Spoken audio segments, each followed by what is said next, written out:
আপোনাৰ মগজুটো প্ৰতিদিনে ৰাতি শুই থাকোঁতে আকাৰ সলনি কৰে। এই কথা শুনি আচৰিত লাগেনে? শেষলৈকে চাই থাকক ভিডিঅ'টো। যদি আপুনি নিজৰ মগজুৰ স্বাস্থ্যৰ যত্ন লয় তেতিয়া এতিয়াই চেনেলটো লাইক কৰক আৰু ছাবস্ক্ৰাইব কৰক।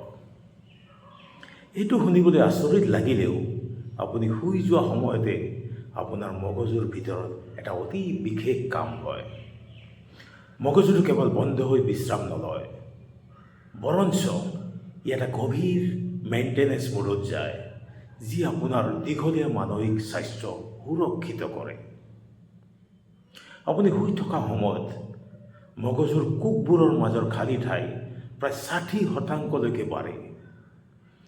এই বৃদ্ধি হোৱাৰ ফলত এটা গভীৰ পৰিষ্কাৰ প্ৰক্ৰিয়া আৰম্ভ হয়, যি আপুনি জাগি থকা সময়ত ভালদৰে হ'ব নোৱাৰে। এয়া কেৱল আপুনি শুই থকা সময়তেই হ'ব পাৰে। বৈজ্ঞানিকভাৱে ক'বলৈ গ'লে মগজুটো বেলুনৰ দৰে সৰু নহয়। সলনি হয় কোষবোৰৰ মাজৰ পানীৰে ভৰা ঠাইবোৰ। শুই থকা সময়ত মগজুৰ কোষবোৰ অলপ সংকুচিত হয় আৰু তেতিয়া চেৰিব্ৰোস্পাইনেল ফ্লুইড নামৰ পানী মগজুৰ মাজেৰে সহজেই বৈ যায়। ই এটা বিশেষ ব্যৱস্থা সক্ৰিয় কৰে, যাক গ্লাইকোস্পটিক ছিষ্টেম বোলা হয়। এই ব্যৱস্থাই দিনটোত জমা হোৱা ক্ষতিকাৰক বৰ্জ্য পদাৰ্থবোৰ বাহিৰ কৰি দিয়ে, যিবোৰ এলঝাইমাৰ আৰু অন্য মগজুৰ ৰোগৰ লগত জড়িত।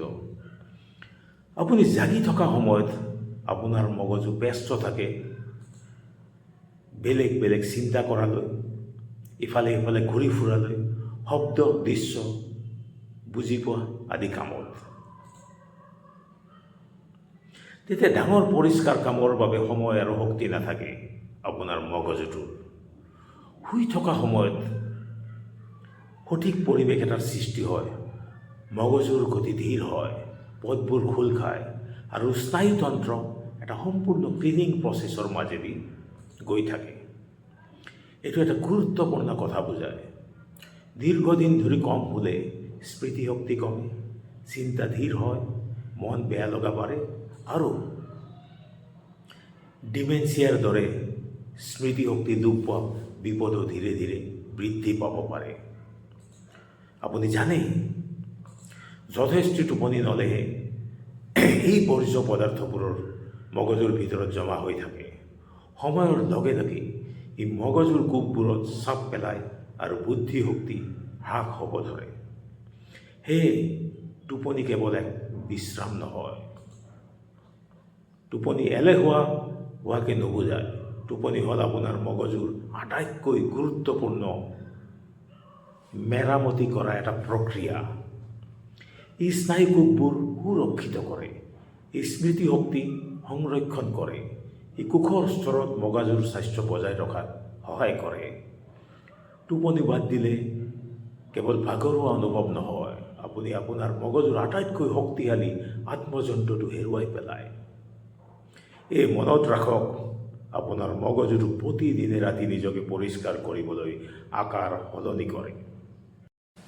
এই তথ্যটো ভাল লাগিলে এই ভিডিঅ'টো ৰাতি শোৱাৰ সময়ত বন্ধুবৰ্গক শ্বেয়াৰ কৰক, লাইক কৰক আৰু চেনেলটো ছাবস্ক্ৰাইব কৰক। আৰু আজিৰ পৰা আপোনাৰ টোপনিত গুৰুত্ব দিয়ক, কাৰণ আপোনাৰ মগজুৰ ইয়াৰ ওপৰতে মগজুৰ স্বাস্থ্য নিৰ্ভৰ কৰে। আৰু য'ত মোৰ ব্ৰেইন আৰু মগজু ঠিক থাকে, তো মোৰ মটৰ ফাংচন, মোৰ স্মৃতিশক্তিৰ লগতে মোৰ বাকী চব প্ৰক্ৰিয়াও ভালে থাকে।